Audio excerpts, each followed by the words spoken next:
وترحب مملكة البحرين بقرار الجمعية العامة اعتماد إعلان نيويورك بشأن التسوية السلمية للقضية الفلسطينية وتنفيذ حل الدولتين، مشيدين بالاعتراف الدولي بالدولة الفلسطينية والجهود الحثيثة التي بذلتها بهذا الخصوص المملكة العربية السعودية بالشراكة مع الجمهورية الفرنسية. وتؤكد مملكة البحرين على ضرورة الحلول السلمية للأزمات في سوريا ولبنان والسودان وليبيا واليمن والصومال وغيرها، بما يضمن سيادة الدول الشقيقة ووحدة سلامة أراضيها، ويصون حقوق شعوبها في الاستقرار والتنمية المستدامة. ويرتكز هذا النهج على مبادئ حسن الجوار وعدم التدخل في الشؤون الداخلية للدول ورفض استخدام القوة أو التهديد بها.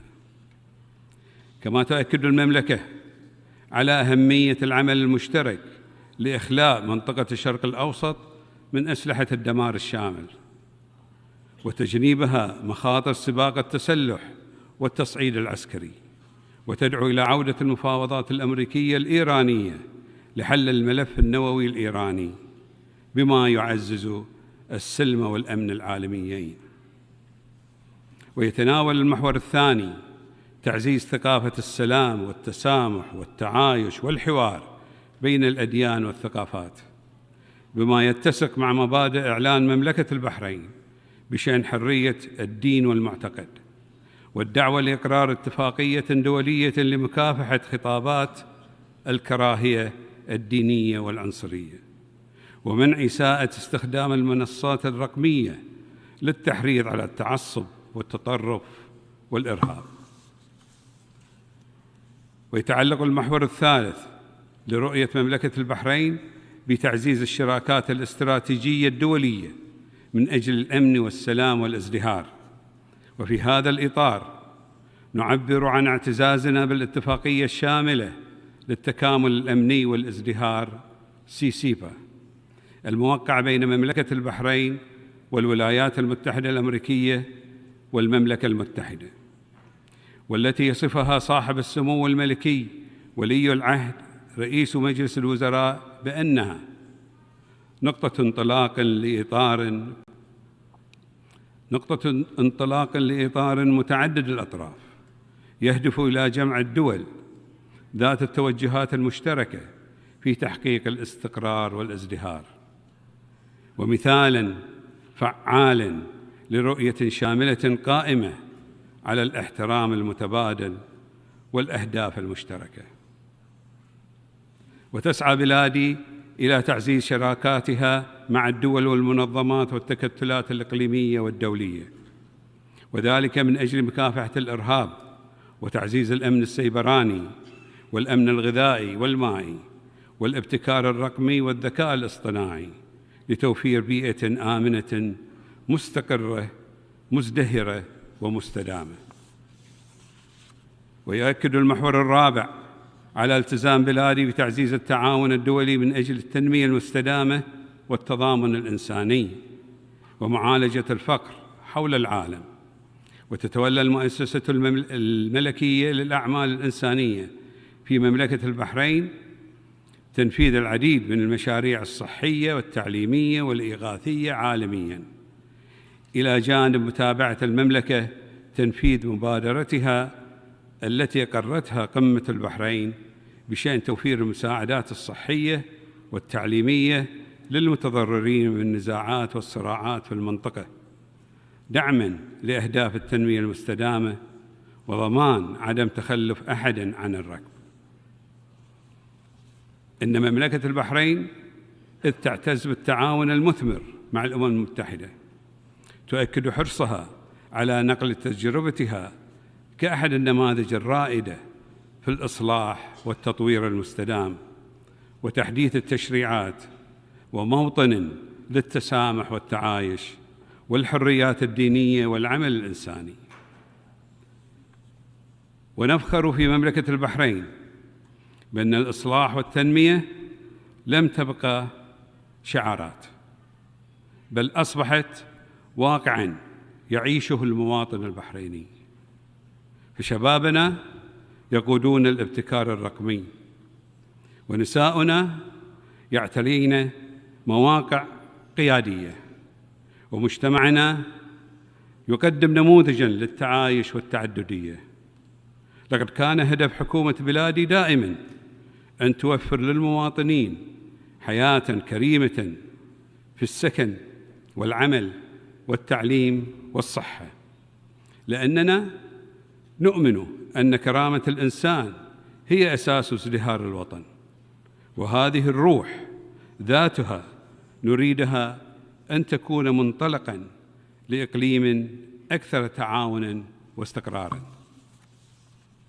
لقد عززت بلادي سيادة القانون والمؤسسات الدستورية، وحققت تقدماً مشهوداً في كافة مجالات حقوق الإنسان، ونفخر بمبادراتنا الرائدة مثل التدابير البديلة للعقوبات والسجون المفتوحة ومحكمة خاصة للأطفال وبرامج داعمة للمرأة والأسرة والطفل ومنظومة تشريعية متطورة.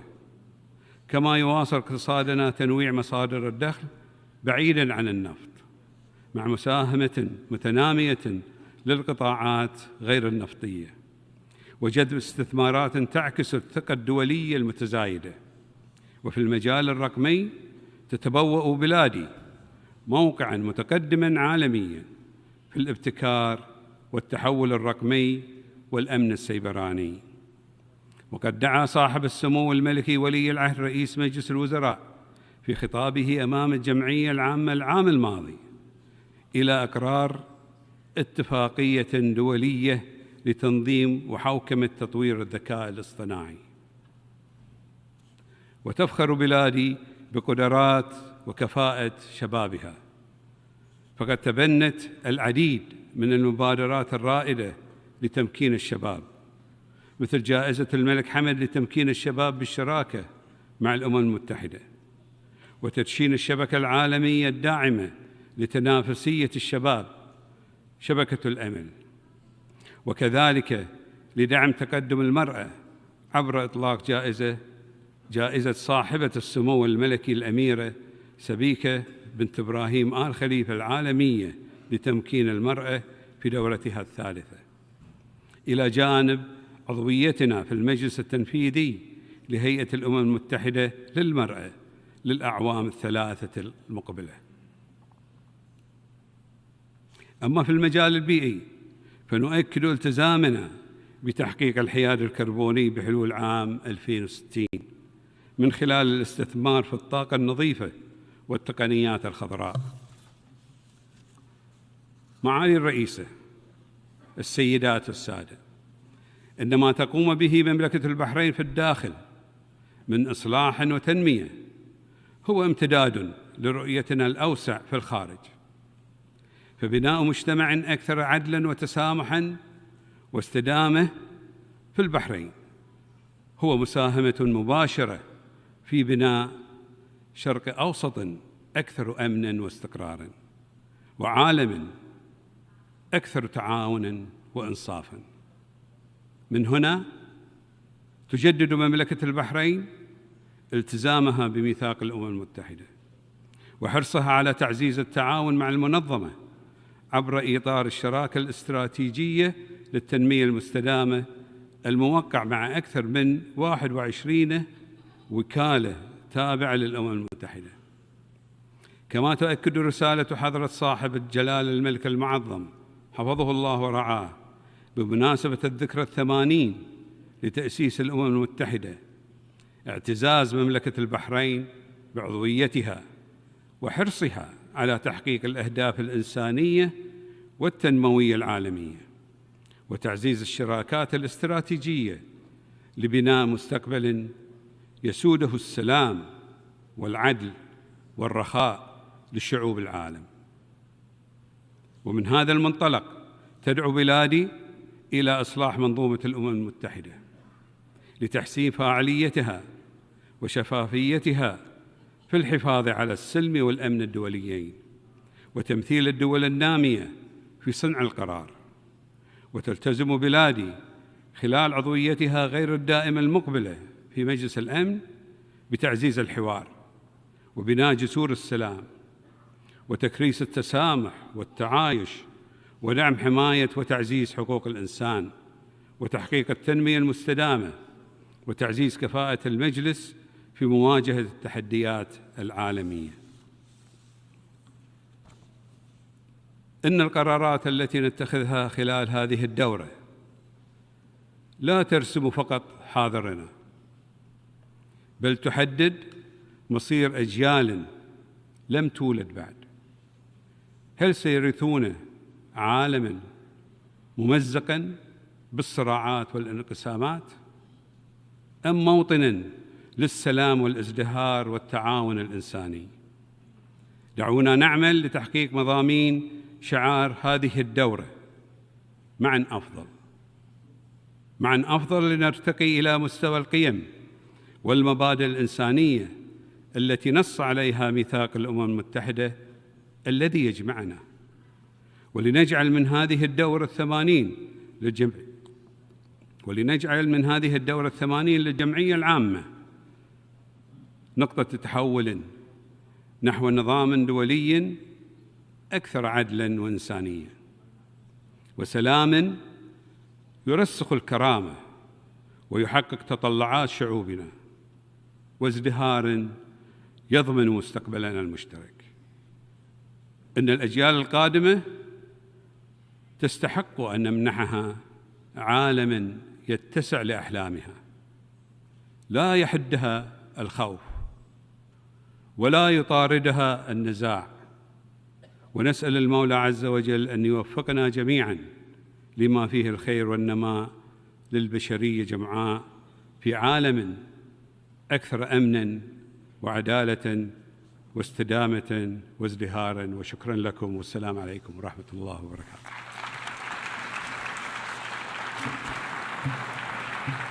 Muchas gracias al señor ministro de Relaciones Exteriores de Bahrein. Tiene ahora la palabra el excelentísimo señor Iván Gil Pinto, ministro de Relaciones Exteriores de la República Bolivariana de Venezuela.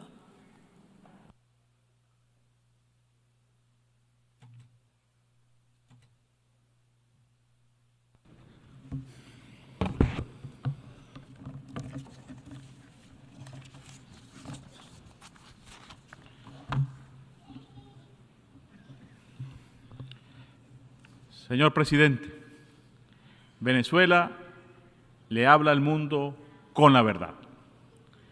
A lo largo de 5 siglos, la historia de nuestra patria ha estado marcada por una idea esencial: alcanzar una sociedad donde reinen la igualdad, la justicia y la libertad.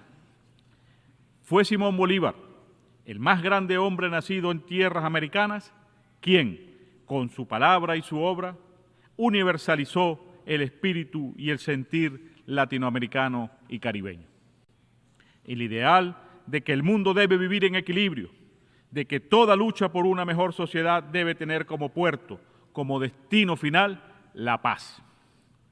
Señor presidente, los primeros barcos que llegaron a nuestro mar Caribe vinieron a dominarnos.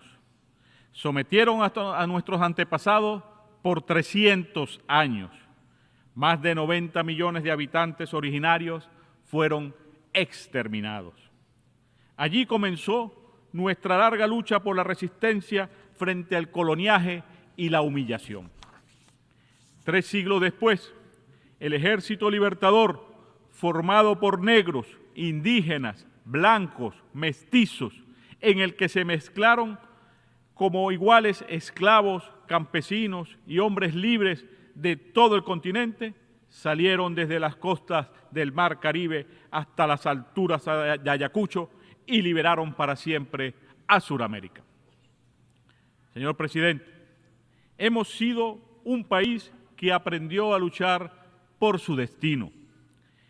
El siglo XX se inició con un bloqueo a nuestras costas en el mar Caribe y un golpe de Estado contra el general nacionalista Cipriano Castro, financiado por empresas petroleras y el gobierno de Estados Unidos.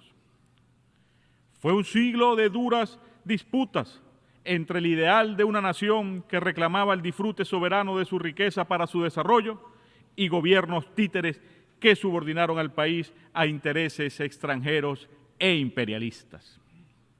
Esos gobiernos entreguistas sumieron por décadas a Venezuela en la más oprobiosa miseria y represión. Fue al final del siglo pasado, en 1999, que el pueblo venezolano logró articular toda la fuerza histórica que había acumulado en décadas de luchas por un proyecto de país independiente, justo y soberano. Ese proyecto, inspirado en las ideas originales de Bolívar y encabezado por un líder extraordinario, el comandante Hugo Chávez, logró levantar un poderoso movimiento popular para hacer una revolución pacífica y democrática.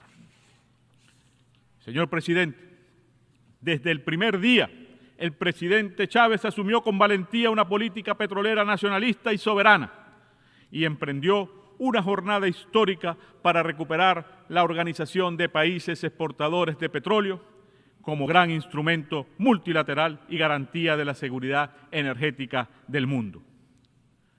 Hoy, luego de 26 años, la opinión pública mundial y los pueblos del mundo saben muy bien todo lo que hizo el poder estadounidense para derrocar al comandante Chávez y acabar con el proyecto histórico de liberación respaldado y reafirmado sucesivamente por el pueblo venezolano en 32 elecciones. Con la partida física del presidente Chávez, el pueblo ratificó en múltiples eventos electorales y políticos el proyecto histórico de emancipación de Venezuela, que ahora lidera el presidente Nicolás Maduro. También es conocida y ampliamente documentada la guerra que nos han hecho de todas las formas, la criminal agresión que durante la última década han hecho contra Venezuela para apoderarse de sus riquezas naturales y producir un cambio de régimen. Señor presidente, son incontables las agresiones contra Venezuela en los últimos años. Acciones de desestabilización y conspiraciones, incluyendo un intento de magnicidio con drones, la guerra económica, cuya expresión más cruel son las 1.042 sanciones que se aplican de manera criminal contra nuestra industria petrolera y los sectores productivos de la nación, así como varias incursiones mercenarias. A todo esto se suma ahora una amenaza militar absolutamente ilegal y totalmente inmoral que viola la Carta de la Organización de Naciones Unidas, los derechos de Venezuela como Estado soberano e incluso las propias leyes de los Estados Unidos. Venezuela agradece a esta Asamblea General la solidaridad mayoritaria y abrumadora de los gobiernos del mundo y de los pueblos del mundo, en especial de la Comunidad de Estados Latinoamericanos y Caribeños, la CELAC, los BRICS, el Movimiento de Países No Alineados, entre otros, que han rechazado estas amenazas inmorales y han respaldado la democracia venezolana y el derecho de Venezuela a la paz y el desarrollo. Señor presidente, en estas tempranas décadas del siglo XXI hemos conocido las falsas y vulgares justificaciones para invadir a nuestra hermana Irak. Hemos presenciado el bombardeo y la destrucción de Libia y la invasión durante 20 años de Afganistán. La agresión de los poderes globales no ha cesado ni un instante. Y así, hace poco, vimos bombardear de manera artera y criminal a la pacífica República Islámica de Irán. Hoy, la agresión apunta a Venezuela, un país pacífico y solidario. Como a Venezuela no se le puede acusar de tener armas de destrucción masivas o armas nucleares, hoy inventan vulgares y perversas mentiras que nadie cree, ni en Estados Unidos ni en el mundo, para justificar una millonaria amenaza militar atroz, extravagante e inmoral. Por eso, agradecemos una vez más a la opinión pública mundial y de los Estados Unidos a los gobiernos y pueblos del mundo la denuncia de este intento de llevar la guerra al Caribe y Sudamérica, para propiciar un cambio de régimen que les permita robarse la incalculable riqueza petrolera y gasífera de Venezuela. Señor presidente, no nos extraña. Es conocido ampliamente que el pueblo de Estados Unidos ha votado de manera recurrente por gobiernos que prometían hacer la paz y acabar con las guerras eternas, que prometían dedicarse a resolver los problemas internos, la pobreza, la epidemia de adicciones, el desempleo y la desigualdad que hoy caracterizan a la sociedad estadounidense. Y vemos cómo una y otra vez el noble pueblo estadounidense es defraudado.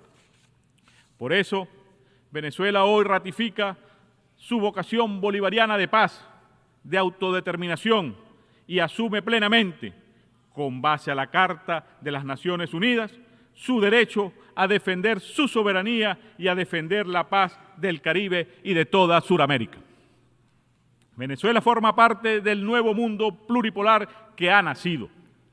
Venezuela fue el ideal del libertador Simón Bolívar cuando en 1824, en las alturas de Junín, en víspera de una batalla decisiva, dijo a sus soldados, abro comillas, el Perú y la América toda aguardan de vosotros la paz, hija de la victoria, y aún la Europa liberal os contempla con encanto porque la libertad del nuevo mundo es la esperanza del universo. Cierro comillas. Señor presidente, Venezuela defiende, lucha y trabaja por un mundo de equilibrio, de justicia e igualdad, sin imperios coloniales. Fue Chávez el gran motor del nacimiento de este mundo en nuestro continente, con la fundación de Petrocaribe, la Alianza Bolivariana para los Pueblos de Nuestra América, ALBA-TCP, de la Unión de Naciones Suramericanas, UNASUR, y de la Comunidad de Estados Latinoamericanos y Caribeños, la CELAC. El pueblo venezolano ama la paz y por eso siempre está presto para defenderla. No nos atemorizan amenazas, ni mentiras, ni cañones. El amor por la libertad recorre por nuestras venas. Nos lo enseñó Bolívar cuando en 1818, ante la amenaza de un insolente enviado de Washington, respondió, abro comillas, parece que el intento de ustedes forzarme a que reciproque los insultos no lo haré, pero sí le digo que no permitiré que se ultraje ni desprecie el gobierno y los derechos de Venezuela. Por fortuna, se ha visto con frecuencia a un puñado de hombres libres vencer imperios poderosos. Cierro comillas. Señor presidente, el gobierno revolucionario del presidente Nicolás Maduro ratifica plenamente su compromiso en la construcción de ese mundo de respeto al derecho internacional sin imperios hegemónicos ni guerreristas, donde los pueblos del sur global veamos garantizado nuestro derecho a la paz y el futuro. Somos solidarios con el heroico pueblo de Palestina y demandamos el fin del genocidio del régimen sionista de Israel. Condenamos los ataques contra la integridad territorial y la soberanía de la República Islámica de Irán. Nos solidarizamos con Cuba y exigimos junto al mundo el levantamiento del bloqueo asesino y criminal. Igualmente, expresamos nuestra solidaridad indeclinable con el pueblo de Nicaragua, digno y heredero de Augusto César Sandino. Y exigimos el levantamiento completo, inmediato e incondicional de las medidas coercitivas unilaterales contra los pueblos hermanos de Belarus, de la República Popular Democrática de Corea, Eritrea, Irán y Zimbabue. Señor presidente, acompañamos al presidente Putin y al noble pueblo ruso en su lucha contra el neonazismo y la agresión militarista de Occidente. Respaldamos las iniciativas del presidente Xi Jinping a favor de la construcción de una comunidad de destino compartido. Ratificamos la posición histórica de acompañar al valiente pueblo argentino en la recuperación de sus Islas Malvinas y en su lucha por no convertir a Argentina en una base militar extranjera que amenace la paz del continente. Venezuela reafirma la posición del libertador Simón Bolívar de alcanzar, más temprano que tarde, la emancipación definitiva del pueblo de Puerto Rico y la fundación de una república independiente, libre y soberana. Renovamos también nuestro respaldo a la justa causa del pueblo saharaui. Ratificamos además nuestro compromiso absoluto con el grupo de amigos en defensa de la Carta de Naciones Unidas, que agrupa a los gobiernos que nos planteamos el rescate del sistema de Naciones Unidas, que ha caído en una decadencia peligrosa que amenaza con su propia extinción. Los nazis de hoy, como los Hitler de ayer, trabajan por su destrucción. Nosotros nos empeñamos en su consolidación y en su dignificación. Señor presidente, hoy ratificamos igualmente el rumbo que se ha dado libremente el pueblo venezolano. Debe saber el mundo que Venezuela está preparada para seguir por el camino que señaló Simón Bolívar y los libertadores de nuestra América. Hemos gestado una poderosa unión nacional. Reafirmamos ante el mundo que Venezuela no ha sido, no es, ni será jamás una amenaza para nación alguna.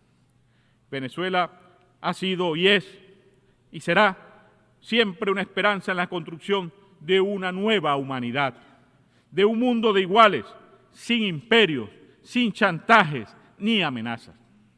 El mundo donde desaparezca para siempre el colonialismo, la esclavitud y la explotación, y donde pueda consolidarse la paz y, como dijera el poeta y cantor venezolano Alí I, donde sea humana la humanidad. Muchas gracias, señor presidente. Muchas gracias al señor ministro de Relaciones Exteriores de la República Bolivariana de Venezuela. Tiene ahora la palabra el excelentísimo señor Dananjay Ramphul, ministro de Relaciones Exteriores de Mauricio.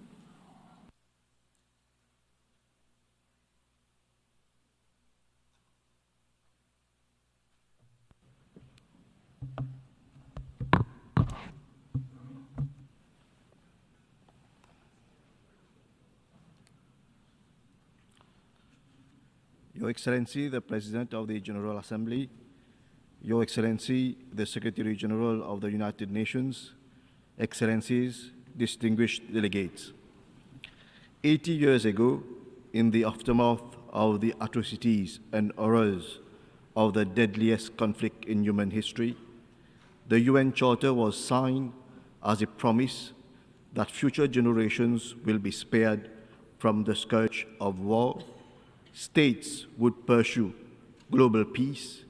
International cooperation would be the cornerstone of our shared prosperity and progress, and human rights would be protected.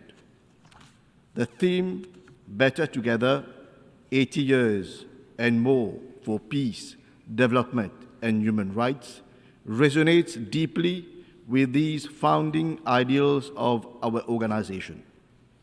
There can be no peace without development, no development without peace, and neither peace nor development are sustainable without respect for human rights. The UN has stood as a beacon of hope by, amongst others, catalyzing decolonization, adopting the Universal Declaration of Human Rights, deploying over 70 peacekeeping operations, leading global efforts in times of pandemic, providing food aid to millions of people, and working in over 170 countries to help eradicate poverty, reduce inequalities, and build resilience. These are not just facts and figures, these are testimonies of what we can achieve by working together in good faith with a common purpose. These are demonstrations of how the UN is making a difference in people's lives. Unfortunately, behind these figures also hides the continued suffering of hundreds of millions of our fellow humans living in conflict zones, subject to violations of their human rights, and for whom basic human needs remain a dream.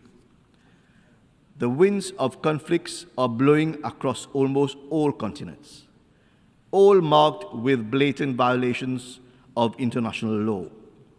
Each of them represents the failure of humanity to protect its most vulnerable.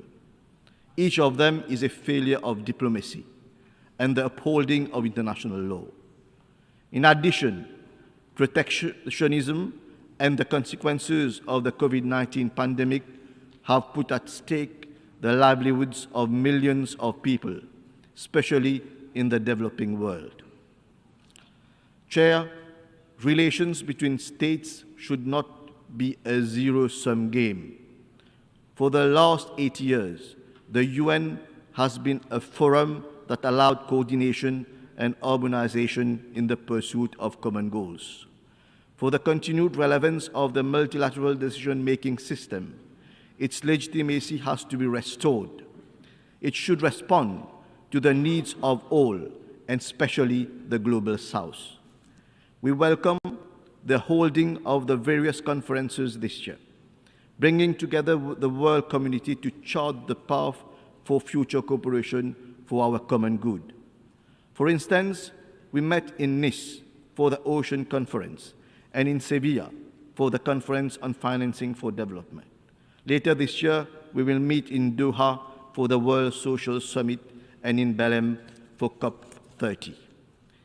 It is, however, unfortunate that we missed the opportunity to conclude the Treaty on Plastic Pollution and protect our planet. But then what matters is how far decisions are translated into concrete actions.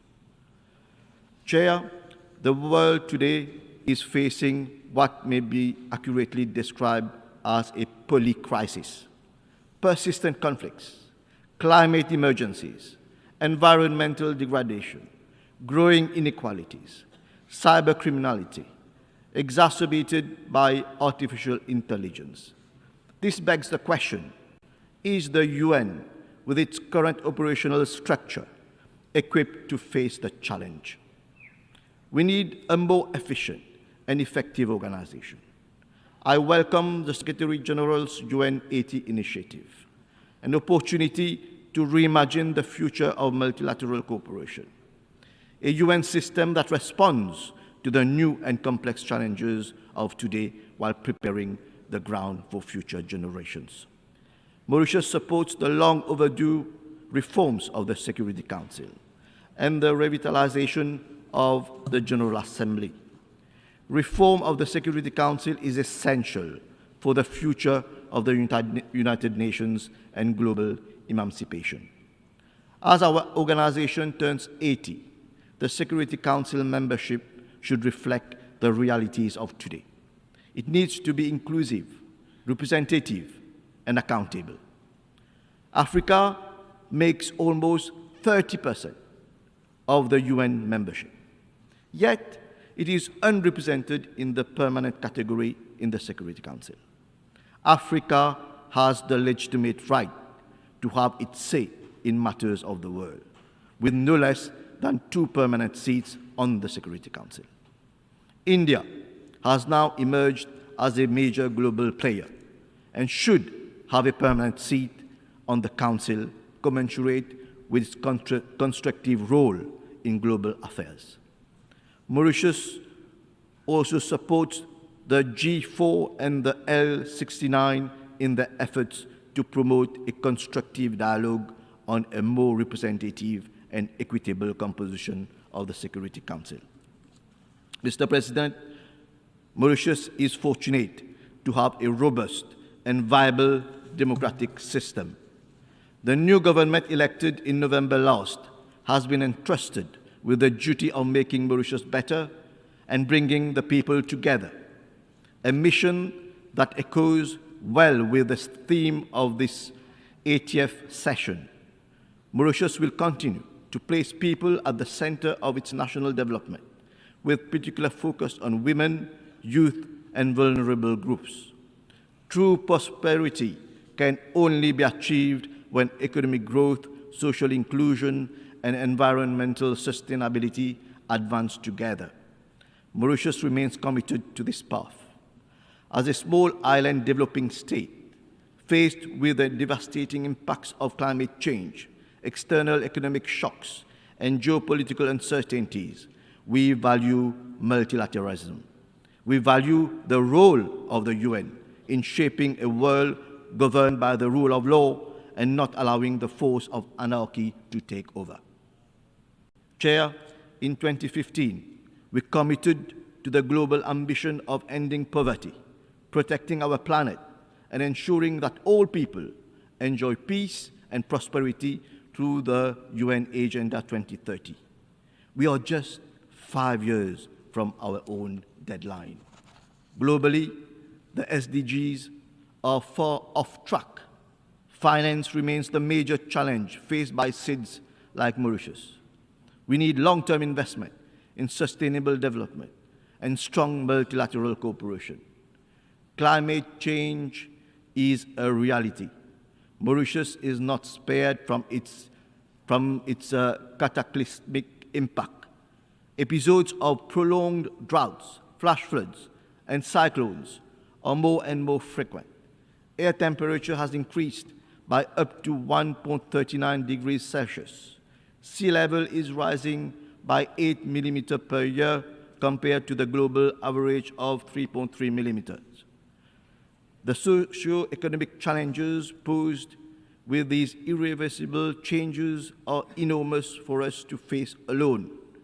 Amongst others, our tourism industry is affected, agricultural production is decreasing, and food security is real cause for concern. The historic advisory opinion of the International Court of Justice on climate change last July is clear and unambiguous. We all have a responsibility to protect the climate system. Obligations under the Paris Agreement to provide financial support, technical assistance, and technology transfer are binding. Mauritius calls upon all member states to translate these legal obligations into concrete climate action and enhance support for the most vulnerable groups. The international community should ensure that the assistance that we need for adaptation, mitigation, and building our resilience are made available.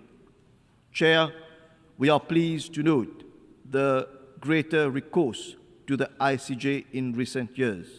We hope that the reforms agenda will include measures to increase its effectiveness in peaceful settlement of dispute. Mauritius particularly applauds the advisory opinion of the ICJ on the Chagos Archipelago, which paved the way for negotiations that led to the signature of an agreement in May this year between the governments of Mauritius and of the United Nations. This is a vindication of international law. In this context, Mauritius is strongly committed to protecting and preserving the pristine marine environment of the Chagos Archipelago. In this regard, it is in the process of establishing a Chagos Archipelago marine protected area, whilst taking into account the aspiration of Mauritian citizens of Chagosian origin to resettle in the Chagos Archipelago. Mauritius extends its deep appreciation for the support received from UN member states right from the early 70s up to the adoption of the UNGA resolution on the 22nd of May 2019 in support of the ICJ advisory opinion. Mr. President, Mauritius reiterates its principled and long-standing stance in support of the Palestinian cause, which led to our recognition of the State of Palestine in November 1988. 78 years after the adoption of General Assembly Resolution 181, the State of Palestine continues to be denied full membership of the United Nations. Mauritius welcomes the overwhelming support for a two-state solution and endorses the New York Declaration on the peaceful settlement of the question of Palestine and the implementation of the two-state solution. We call on the international community to spare no effort to achieve this solution. Chair, the transformative potential of AI and digital technologies are undeniable, but they also represent real challenges for contemporary society. AI's capabilities should be harnessed responsibly and collectively. There is need to build a global governance architecture through multilateral negotiations that will ensure safe, secure, ethical, and inclusive use of AI. Resource and capacity constraints of developing economies have to be acknowledged and addressed. The digital divide should not be allowed to widen further. We welcome the recent establishment of the UN Independent International Scientific Panel on AI and the Global Dialogue on AI Governance. Monsieur le Président, je tiens à renouveler l'engagement de mon pays à soutenir pleinement la coopération régionale et la mise en commun des efforts des pays riverains de l'océan Indien dans l'intérêt de tous. C'est notre version régionale de Better Together.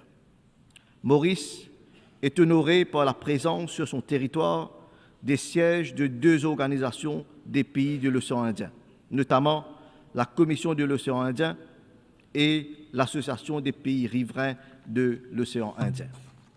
Nous avons conclu en 2012 un accord avec les Seychelles pour l'acquisition d'une vaste zone maritime. Nous travaillons pour sa mise en œuvre.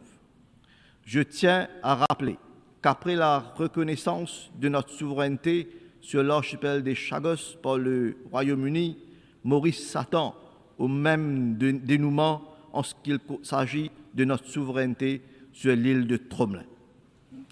To conclude, Chair, let me reiterate our strong conviction that we are indeed better together. And to continue to be better together, we must adapt, reform, and reinvigorate the UN. In this regard, the Pact for the Future charts a new course for international cooperation. Let us rise to the challenge. Let us be bold in our actions, compassionate in our leadership, and united in our resolve. No one should be left behind. Thank you. Muchas gracias al ministro de Relaciones Exteriores de Mauricio. Tiene ahora la palabra el excelentísimo señor Robert Comland Edo Ducey, ministro de Relaciones Exteriores de Togo.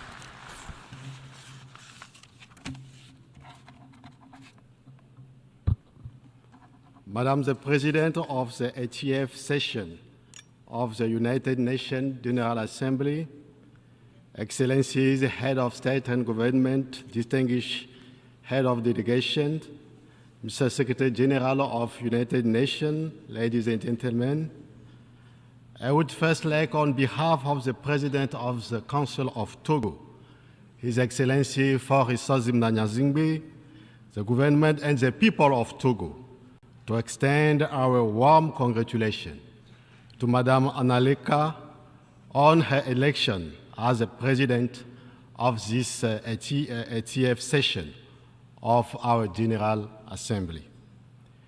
Faced with the many challenges confronting our common organization, Madam President, I wish to assure you of my country's full support and express my deep conviction that your leadership and relational intelligence will enable you to successfully lead the work of this session.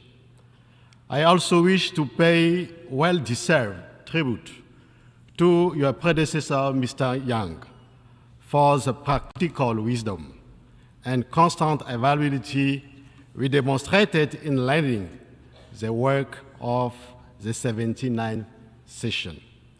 It's also particularly pleasing for me to commend the effort to the Secretary General, Antonio Guterres, to revitalize our common institution, whose effectively is threatened by the return of unilateralism and the law of force to the detriment of the force of international legality. In an international context of extreme confusion, where everything is upside down, it's not easy to be Secretary General of the United Nations. That is why Togo gives you its full support. Madame la Présidente, Mesdames et Messieurs, comment vous parler des affaires du monde sans parler des performances remarquables de notre pays, le Togo? Soyez rassurés, le Togo va bien et le Togo va mieux. Au bénéfice de nos populations, mon pays, le Togo, a enregistré ces dernières années des avancées significatives, largement reconnues dans la mise en œuvre des objectifs de développement durable. Le gouvernement togolais a fait de l'agenda 2030 non pas un simple cadre de référence, mais la véritable boussole des politiques publiques.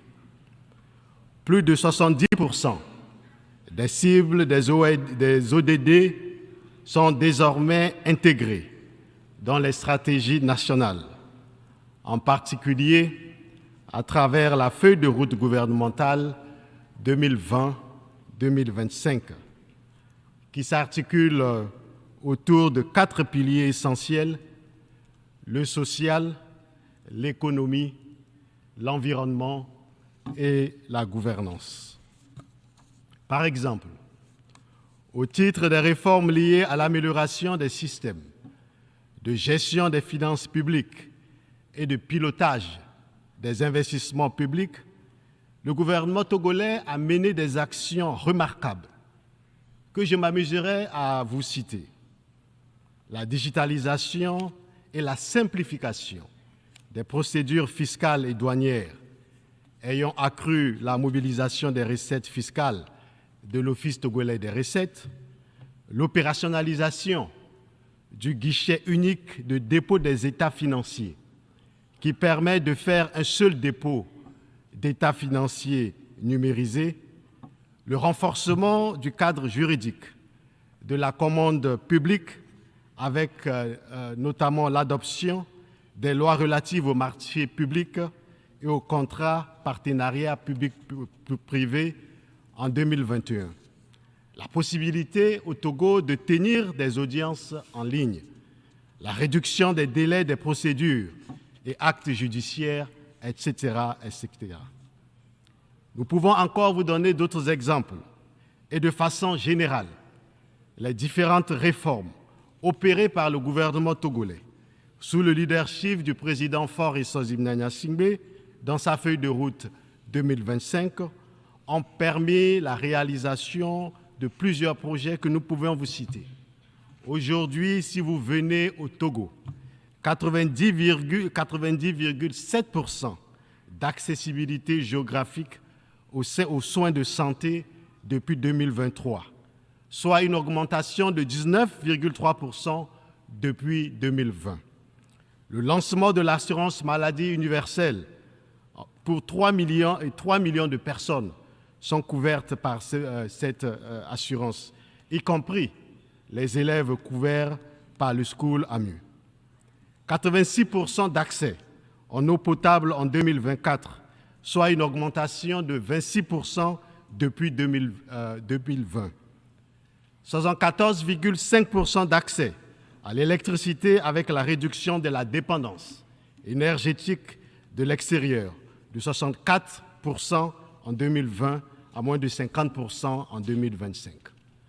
24,8% de la population vivant en dessous du seuil de pauvreté en 2025, contre 51,1% en 2020. L'accroissement des rendements agricoles 2020-2025 de 11% à 7%, 17%, 17,32%, respectivement pour les filières maïs, riz, le manioc et le soja. 4 472 km de pistes rurales aménagées et 485 km de routes bitumées, construites et réhabilitées sur tout le territoire à fin décembre 2024.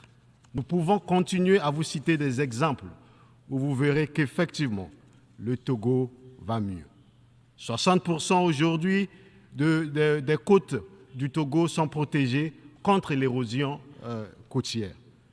Mise en terre de 40 millions de plants sur 48 000 hectares de terrain. Ces différentes réalisations, dans le cadre de la mise en œuvre de cette feuille de route, ont permis d'accélérer la croissance économique du Togo pour porter de 7% en 2025 en cours et de maîtriser l'inflation. À titre illustratif, le rapport 2024-2025 du programme national du programme des Nations Unies pour le développement sur l'IDH met en évidence l'évolution du Togo sur les indicateurs relatifs aux revenus, à la scolarisation et à l'espérance de vie. Dans la zone UEMOA, le Togo fait partie des 2 seuls pays classés comme pays à développement humain moyen et occupe la 2e place du classement IDH dans la zone. Dans la zone CEDEAO, le Togo occupe la 4e place du classement IDH. Ces résultats, mesdames et messieurs, témoignent de la détermination du gouvernement togolais à conjuguer résilience économique, stabilité sociale et ambition de développement durable dans un contexte mondial marqué par de multiples défis. Madame la Présidente, mon pays se modernise et se projette avec confiance vers l'avenir.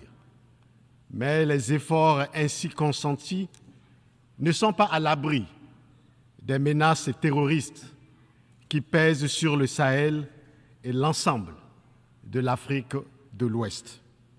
Je voudrais en ce lieu solennel rendre un hommage appuyé à toutes les victimes civiles comme militaires qui ont consenti le sacrifice suprême dans ce combat difficile.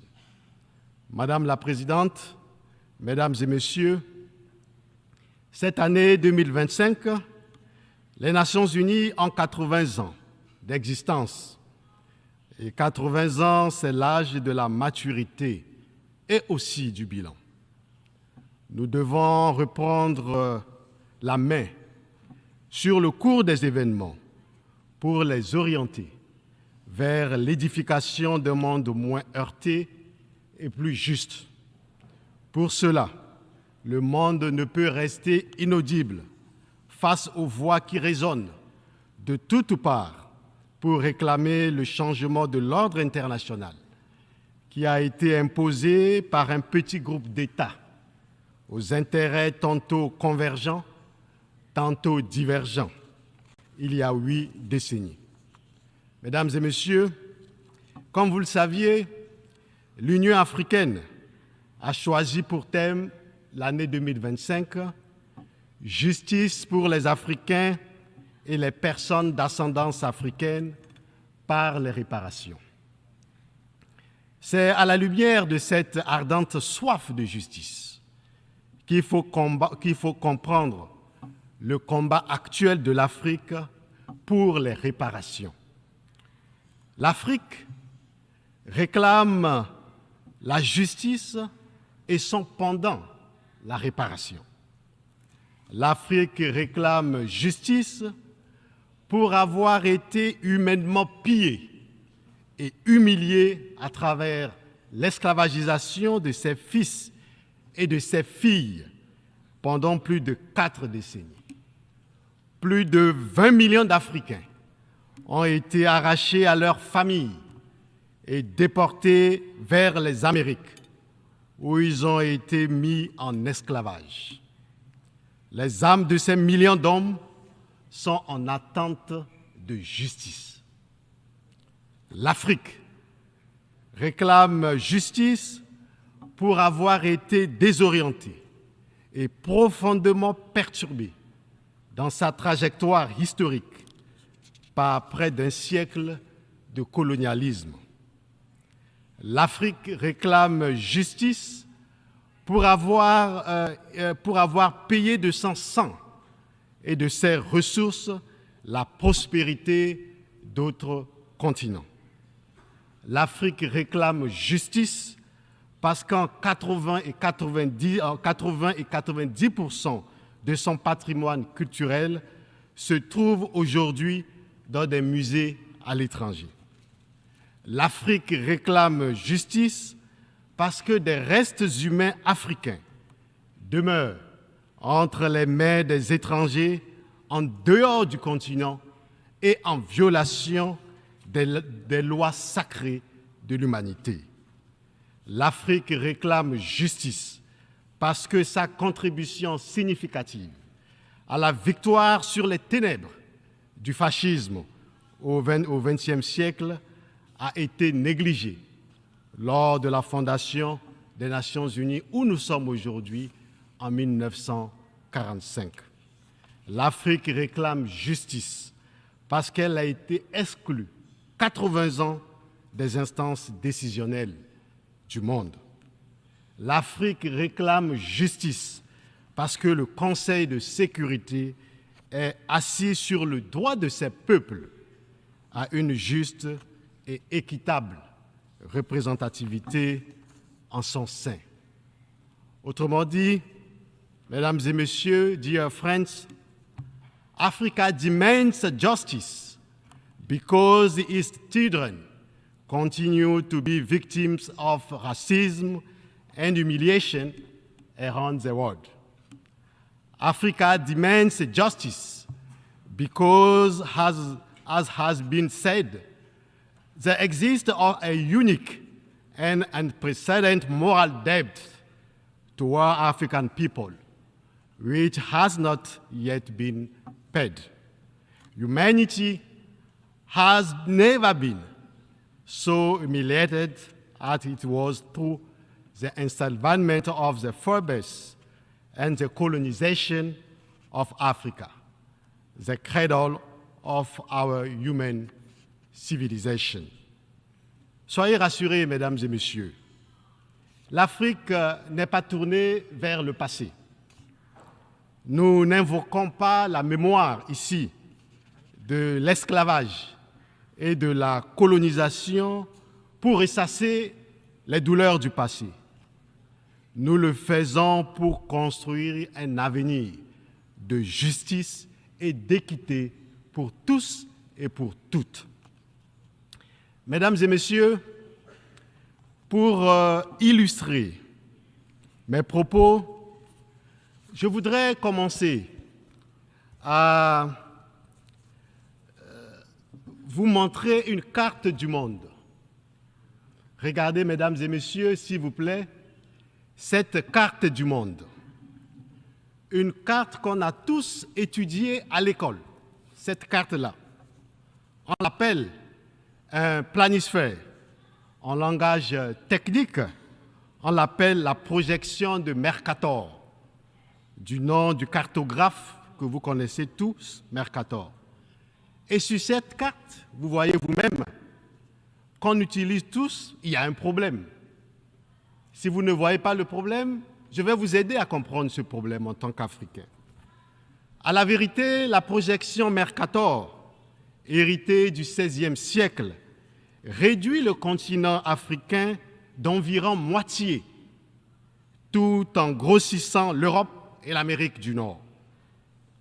L'Afrique s'étend sur plus de 30 millions de kilomètres carrés, soit 3 fois la superficie des États-Unis.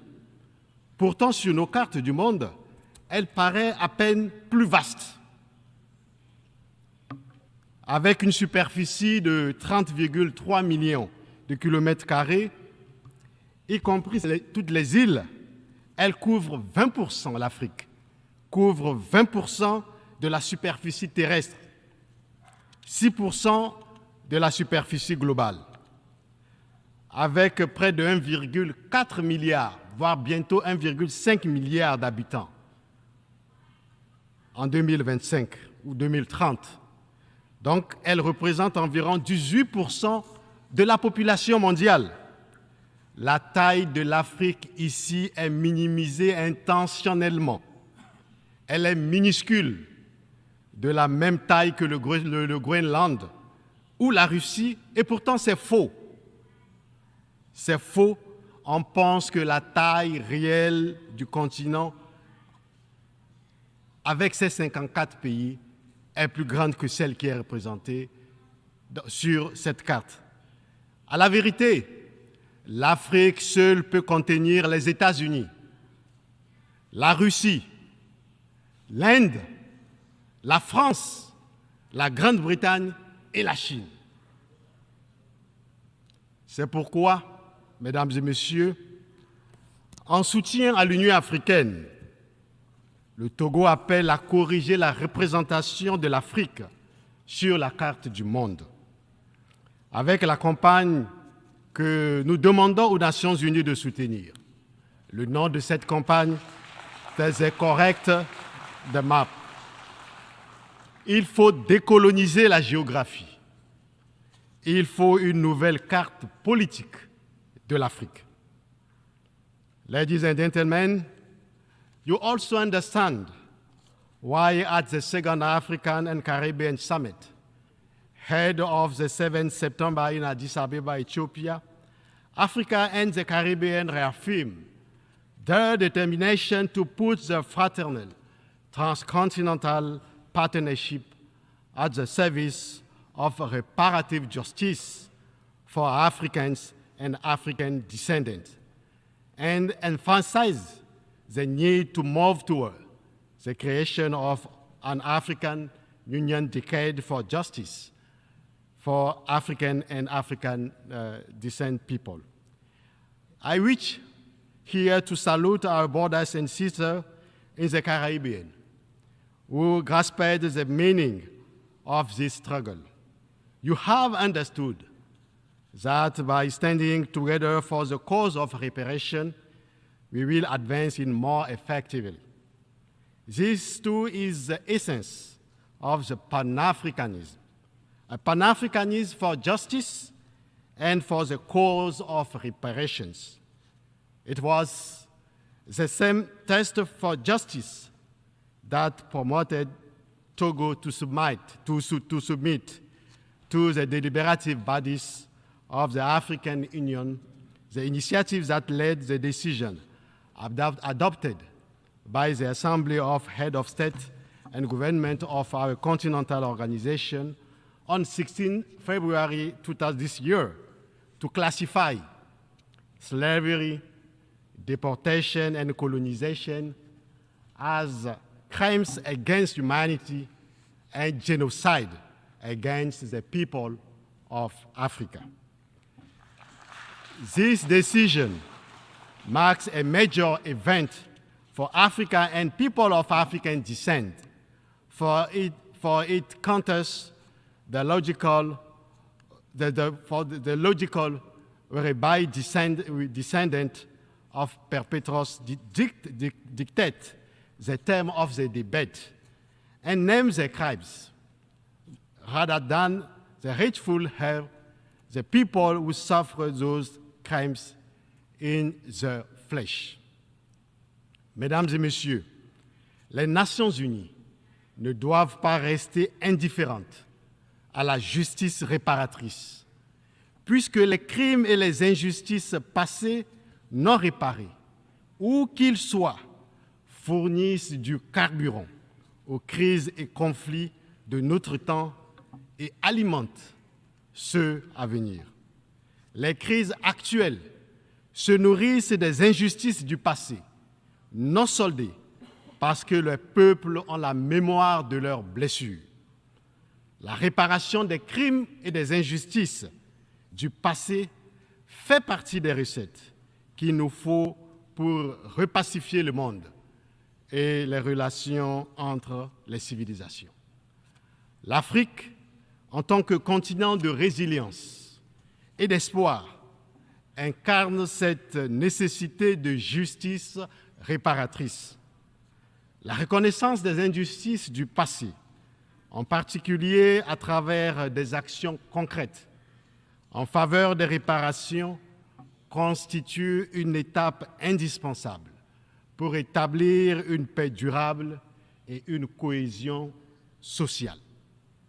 C'est pourquoi, du haut de cette tribune et avec gravité, je voudrais interpeller l'opinion publique universelle sur la nécessité d'avoir le courage d'affronter la question des réparations. Aujourd'hui, l'Afrique tient debout à la face du monde et réclame la réparation. Réclamer la réparation, ce n'est pas aller contre quelqu'un. Réclamer la réparation, c'est travailler pour nous-mêmes et pour le bonheur de l'humanité. Réparer les crimes du passé, c'est réparer l'histoire. Et réparer l'histoire, c'est lever les obstacles pour plus de justice et d'équité dans le monde. C'est démanteler les systèmes fondés sur l'exploitation qui continuent d'influencer et de structurer la vie de plusieurs peuples. C'est sauver le monde de l'oubli et perpétrer la mémoire des millions de personnes.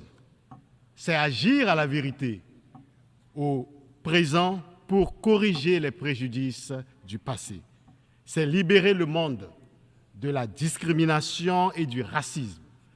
C'est sortir du piège sans fin de l'exclusion et du déni de justice. Parmi les réparations que l'Afrique attend du monde, il y a, outre celle de la traite atlantique et de la colonisation, les réparations devant impliquer la reconfiguration des systèmes commerciaux mondiaux et des réformes économiques et financières globales, la restructuration de la dette, des réparations structurelles pour une juste et équitable représentativité dans les systèmes internationaux, dans les instances internationales.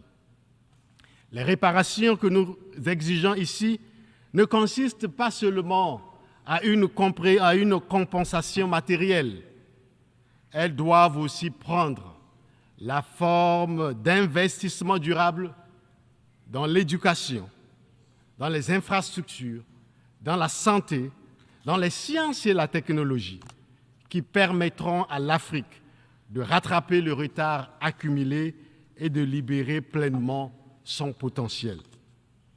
Dans la résolution Pacte pour l'avenir, adoptée l'année dernière par les chefs d'État et de gouvernement représentant les peuples du monde ici à New York, nous avions ensemble souligné l'urgente nécessité de réformer le Conseil de sécurité pour le rendre plus représentatif et adapté au monde tel qu'il est aujourd'hui. Il nous faut passer à l'action. La réforme du Conseil de sécurité est une question de réparation d'un préjudice historique fait à l'Afrique et à d'autres peuples du monde. La réforme du Conseil de sécurité, avec l'octroi des sièges permanents à l'Afrique, est un impératif de dignité et de justice. La réforme des institutions multilatérales que réclament les peuples d'Afrique depuis des décennies et qui se fait avec insistance et plus ardemment en ces temps fortes perturbations mondiales doit donc être comprise comme une demande de réparation en compensation de la marginalisation de l'Afrique au sein des institutions multilatérales. Cet aspect de la réparation très spécifique et constituant l'une des composantes essentielles de la réparation globale que l'Afrique est en droit d'attendre du monde, mesdames et messieurs, sera au cœur du 9e congrès panafricain de Lomé, au Togo, sur le renouveau du panafricanisme et le rôle de l'Afrique dans la réforme des institutions multilatérales, mobiliser les ressources et se réinventer pour agir. J'invite toute la communauté internationale africaine et ses partenaires ainsi qu'à toutes les bonnes volontés prises de justice, à faire de ce rendez-vous un succès historique. Par la réparation, mesdames et messieurs, nous réussirons à renouveler la confiance des peuples dans les institutions multilatérales, en commençant ici, par les Nations Unies. La réparation nous permettra de nous projeter ensemble dans une humanité réconciliée avec elle-même, rendre justice aux peuples meurtris par des crimes et des injustices historiques, c'est contribuer à réparer le monde au grand bonheur de tous. Madame la Présidente, Mesdames et Messieurs, l'Afrique, à la vérité, a été laissée de côté au cours des 80 dernières années dans la gouvernance mondiale. Il est grand temps de réparer cette injustice. Très rarement, l'histoire offre des occasions aussi propices comme celle qu'elle nous offre aujourd'hui pour changer la marche du monde.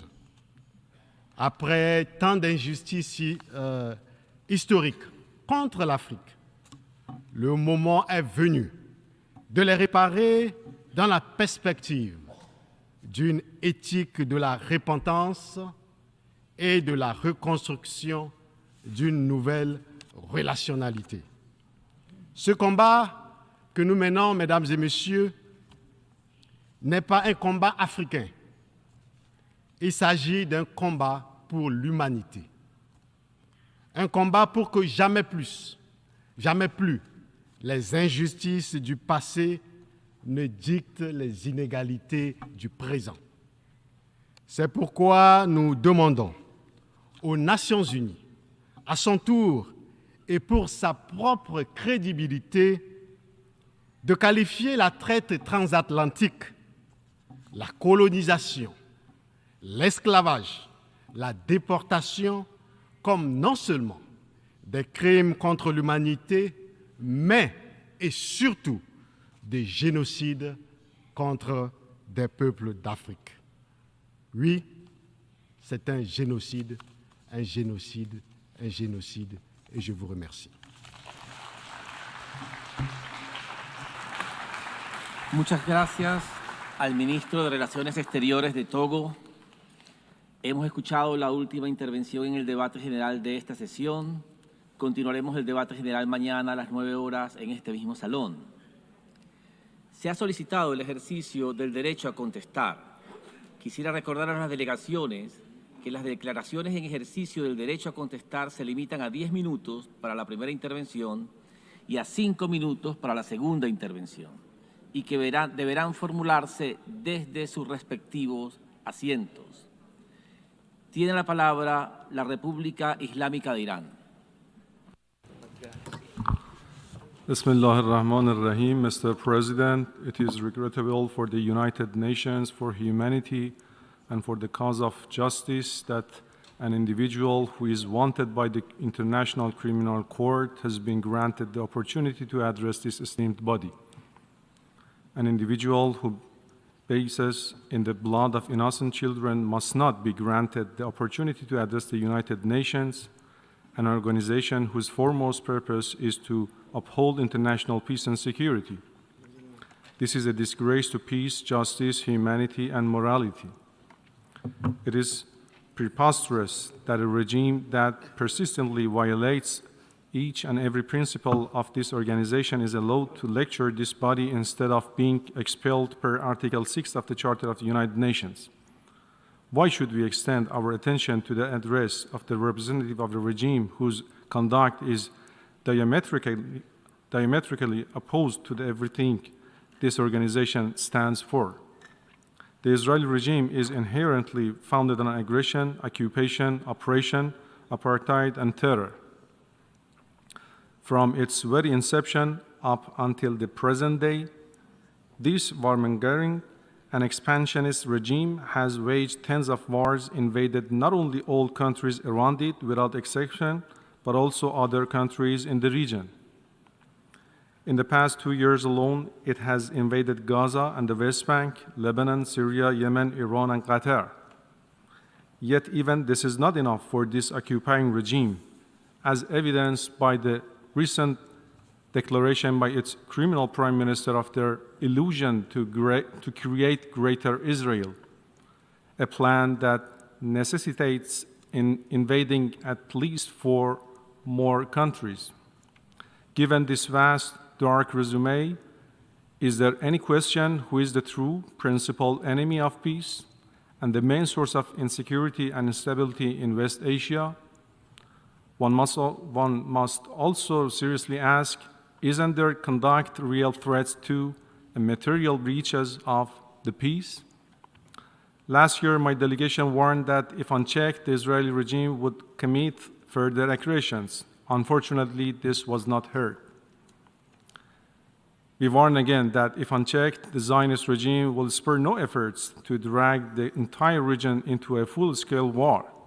Accordingly, this regime must be compelled to stop immediately and permanently all its attacks on Gaza, the West Bank, Lebanon, Syria, Yemen, and other parts of the region. This organization has the responsibility to act and must act promptly and decisively. Inaction would only embolden this regime to commit more crimes more brutally. In the past 24 months, this apartheid regime, which is the manifestation of a racist ideology, has killed over 65,000 innocent Palestinian civilians and wounded nearly 118,000 others in Gaza. It continues to brutally use the starvation of civilians as a method of war and resorts to forced displacement of Palestinians in implementing its genocidal projects, particularly in Gaza. Additionally, Palestinian civilians in the West Bank are also subject to daily violence and crimes by the Israeli regime. The Zionists consider themselves a selected ethnicity and consider the indigenous Palestinians as human animals who must be eradicated entirely. To cover up its atrocities and to erase the history of its genocide, this regime makes every effort to silence all voices. That's why during the past 2 years, it has killed nearly 250 journalists, which is more than the combined number of journalists killed in the US Civil War, World War I and II, and the wars in Korea, Vietnam, Yugoslavia, and Afghanistan. Isn't it a direct assault on freedom of the press? Further efforts must also be made by this organization and its member states to prevent terrorist activities conducted by the Israeli regime, the latest of which are assassinations conducted in Lebanon, Syria, Yemen, Iran, and Qatar. Mr. President, one example of the Israeli regime aggression is its 12-day aggression against my country in June 2025, which, among others, resulted in killing over 100 Iranian scientists, high-ranking civil and military officials, and other civilians, including more than 170 women and children. Look at this picture. These are just a few images of Iranian children. Children who, like others around the world, should be in classrooms or playing in the kindergartens right now. But their lives were brutally taken by this child-killing regime during the 12-day war imposed on my country. This aggression and the heinous acts by this illegitimate regime against my fellow citizens and my country were material breaches of the basic principles of international law, in particular, the prohibition of the use of force, a peremptory norm of international law enshrined in this organization's charter. Israel's aggression against Iran is conducted based on a series of fabrications against the exclusively peaceful nature of Iran's nuclear program. For well over 30 years, the Israeli officials, including its current criminal prime minister, have warned of an imminent threat from an Iranian nuclear weapon. Despite all this hue and cry, to date, there has been no report from the sole competent international body responsible for verifying the nuclear activities of states, namely the International Atomic Energy Agency, indicating the diversion by Iran of even 1 gram of nuclear material for making nuclear weapon. Moreover, such fabrication was not endorsed by the United States even during the Israel's aggression against Iran.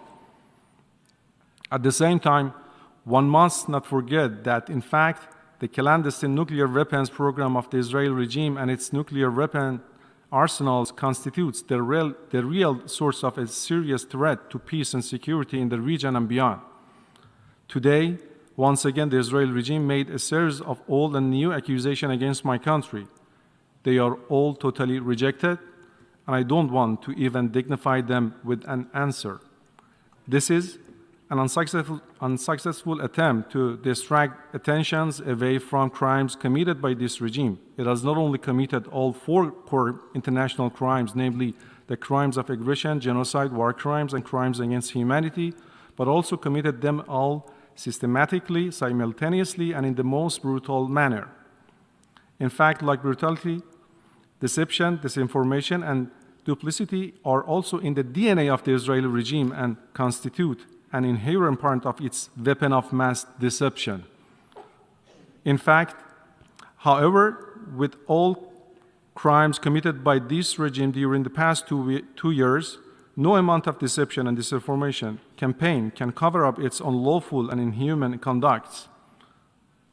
Finally, the Islamic Republic of Iran fully supports the inherent right of the Palestinian people to self-determination and to resist aggression and occupation using all available means, as well as the inherent right to self-defense of all regional countries against the Israeli regime's aggression. I must also stress that the Islamic Republic of Iran did not and will not hesitate to vigorously defend its territory, people, and vital interests against any aggression. I thank you, Mr. President. Doy ahora la palabra a la representante de India. Mr. President, this assembly witnessed absurd theatrics in the morning from the Prime Minister of Pakistan, who once again glorified terrorism that is so central to their foreign policy. However, no degree of drama and no level of lies can conceal the facts. This is the very same Pakistan which, at the UN Security Council on 25th April 2025, shielded the Resistance Front, a Pakistani-sponsored terror outfit, from the responsibility of carrying out the barbaric massacre of tourists in the Indian Union territory of Jammu and Kashmir. Mr. President, a country long steeped in the tradition of deploying and exporting terrorism has no shame in advancing the most ludicrous narratives to that end. Let us recall that it sheltered Osama bin Laden for a decade, even while pretending to partner in the war against terrorism. Its ministers have just recently acknowledged that they have been operating terrorist camps for decades. It should come as no surprise that once again this duplicity continues, this time at the level of its prime minister. A picture speaks 1,000 words, and we saw many pictures of terrorists slain in Bahawalpur and Muridke terror complexes by Indian forces during Operation Sindoor. When senior Pakistani military and civilian officials publicly glorify and pay homage to such notorious terrorists, can there be any doubt about the proclivities of this regime? The Prime Minister of Pakistan also advanced a bizarre account of the recent conflict with India. The record on this matter is clear. Till 9th May, Pakistan was threatening more attacks on India, but on 10th May, its military pleaded with us directly for a cessation to the fighting. The intervening event was the destruction caused to multiple Pakistani air bases by Indian forces. The pictures of that damage are, of course, publicly accessible. If destroyed runways and burnt-out hangars look like victory, as the Prime Minister claimed, Pakistan is welcome to enjoy it.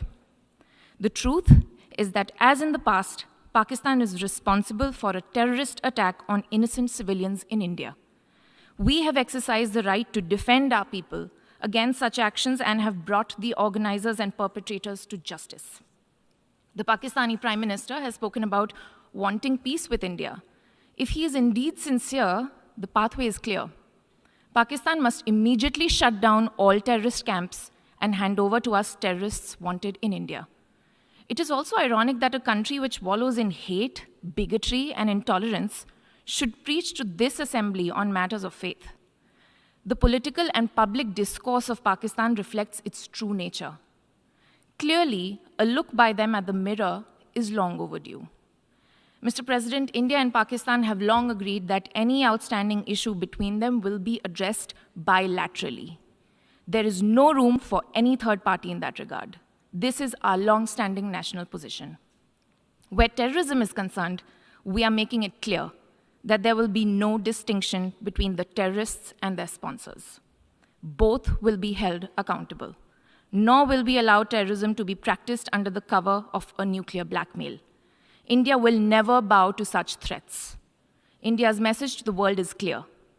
There must be zero tolerance for terrorism. I thank you, Mr. President. Doy la palabra a la representante de Guatemala. Señor presidente, la delegación de Guatemala se permite ejercer su derecho de respuesta en referencia a la intervención del primer ministro John Briceño en el debate general la mañana de hoy y manifestar lo siguiente. Guatemala es un país comprometido con los principios de la Carta de las Naciones Unidas, respetuoso del derecho internacional y de la solución pacífica de las controversias. En ese marco fue que sometimos el reclamo territorial, insular y marítimo con Belice ante la Corte Internacional de Justicia. Reiteramos lo mencionado por el presidente de la República de Guatemala el miércoles 24 de septiembre de 2025 en esta misma sala, y cito: la futura resolución de la Corte Internacional de Justicia pondrá fin al diferendo territorial, insular y marítimo con Belice. Concluida ya la fase escrita y a la espera de las audiencias orales para el próximo año y de una eventual sentencia, estamos ante una oportunidad histórica para abrir una nueva etapa en la relación entre ambos países. Resolver esta controversia por la vía pacífica es un ejemplo de cómo incluso los diferendos más complejos pueden conducir a la paz y a la cooperación. Guatemala reitera su compromiso con fortalecer nuestras relaciones bilaterales con Belice sobre la base del respeto mutuo, la cooperación pacífica y la observancia del derecho internacional. Fin de la cita. Como hemos señalado en múltiples ocasiones, incluyendo este escenario, estamos comprometidos a acatar lo que la Corte resuelva. Con relación a los incidentes mencionados por Belice, estos lamentablemente suceden en los dos países. Se tomaron acciones inmediatas, incluso se realizó una reunión entre ministros de la defensa de los países esta misma semana y el día de ayer se llevó a cabo una reunión bilateral entre el presidente Arévalo y el primer ministro Briceño. Es por ello que nos sorprende el contenido de lo expuesto por el primer ministro de Belice. Preocupa además que se difunda una versión imprecisa de lo ocurrido tanto en medios de comunicación nacionales e internacionales, en foros internacionales como las Naciones Unidas, el CARICOM y la Mancomunidad de Naciones, lo cual no contribuye al fortalecimiento de la confianza mutua ni al ambiente necesario para una resolución pacífica del diferendo. Gracias. Doy la palabra a la representante de Pakistán. Mr. President, we are compelled to respond to a state that cannot decide whether to masquerade as the world's largest democracy or expose itself as the world's largest factory of disinformation. Year after year, India drags its bundle of recycled falsehoods to this forum, but let me set the record straight. India has become the only country that practices state-sponsored terrorism as policy at home and abroad. Its hypocrisy is well exposed. It cannot hide anymore its aiding, abetting, and financing of terrorism in Pakistan, its covert terrorist networks across the region and the globe, and its reign of terror in Indian-occupied Jammu and Kashmir. Through its proxies like TTP, BLA, and Majid Brigade, Indian-sponsored terrorism has not just claimed lives of thousands of innocent civilians in Pakistan, it has turned places of worship, learning, and livelihood into sites of carnage. Pakistan's sacrifices in the global fight against terrorism have for long been recognized by the international community. This forum certainly needs no sermon from an aggressor, occupier, and perpetrator of state-sponsored terrorism. Pakistan not only condemned, but also called for credible, impartial, and independent investigation into Pahalgam incident. If India had nothing to hide, it should have agreed to such investigations.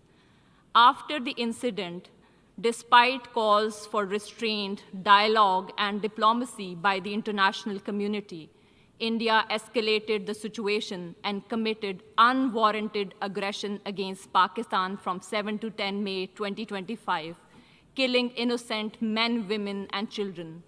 Pakistan has maintained a principled and calibrated approach before, during, and after the conflict, avoiding harm to civilian and civilian infrastructure. India's reckless brinkmanship and provocative posturing exposed its hegemonic ambitions. When its adventurism collapsed into defeat, it resorted to excuses, but the truth could not be concealed. The bubble of hubris has been burst, the myths of military might shattered, and the irrefutable evidence of Indian losses has been provided and well documented by the international community. India's holding in abeyance of the Indus Waters Treaty has unmasked it as a blatant violator of international law by weaponizing water, which is a lifeline for 240 million people of Pakistan. It has demonstrated that it is a state that threatens regional peace, denies millions right to water, and breaches the sanctity of a humanitarian treaty. Mr. President, persecution of minorities has become state policy of RSS-BJP dispensation. Muslims are lynched for their faith, Christians assaulted for their worship, Sikhs for their identity, and Dalits dehumanized for their caste. The world has not forgotten Gujarat, where thousands of Muslims were butchered under the state patronage. Delhi, when mobs rampaged while police looked away. Manipur, where hundreds were killed and thousands were displaced. India's record is written not only in blood, but also in words. Hateful rhetoric from the highest leadership, open calls for genocide, and a pliant media feeding bigotry. In incredibly intolerant India, Islamophobia today is institutionalized in law, normalized in politics, and glorified in the media. Beyond its borders, India bullies neighbors, blocks regional cooperation, exports violence abroad through extrajudicial assassinations, and funds proxies to destabilize the region. This is the face of new India. Islamophobia at home, aggression abroad, with Hindutva ideology at its core. Mr. President, while denial and distortions are India's chosen weapons, no fabrication can alter a simple truth. Jammu and Kashmir is not and has never been an integral part of India. The resolutions of the Security Council declared Jammu and Kashmir as a disputed territory whose final disposition shall be decided by a free and impartial plebiscite to be conducted under the auspices of the United Nations. To sustain its occupation, India has deployed 900,000 troops, turning Jammu and Kashmir into one of the most militarized zones in the world. The outcome is tragically consistent. Imposition of draconian laws and thousands of fake encounters, enforced disappearances, unmarked graves, custodial killings, systematic sexual violence, and regular media blackouts. Since 5 August 2019, India has accelerated its settler colonial project through unlawful demographic engineering in a territory where decolonization remains unfinished. Mr. President, unlike India, Pakistan is committed to peaceful coexistence, mutual respect, and regional stability. But we have made it absolutely clear India has no license to violate our territorial integrity and sovereignty and kill innocent civilians.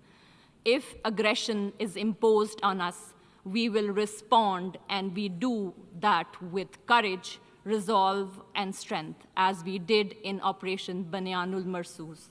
Pakistan will continue to expose India's hypocrisy, its occupation, double standards, denial of human rights to the Kashmiris, and its disinformation war.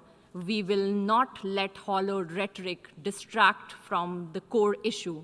The people of Jammu and Kashmir deserve justice, dignity, and freedom by exercising their right to self-determination, and they shall have freedom one day.